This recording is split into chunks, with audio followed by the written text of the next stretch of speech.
நீ எந்தன் பாதி, இதுதானே நீதி.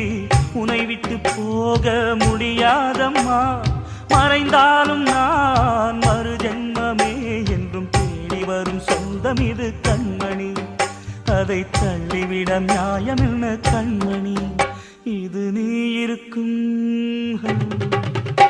இது நீ இருக்கும் நெஞ்சமடி கண்மணி. இன்று யாரடிச்சு விம்முதடி கண்மணி. ஒரு வீடு கட்டி வச்சிருந்தேன் கண்மணி, அது வெட்ட வெளியாச்சுதடி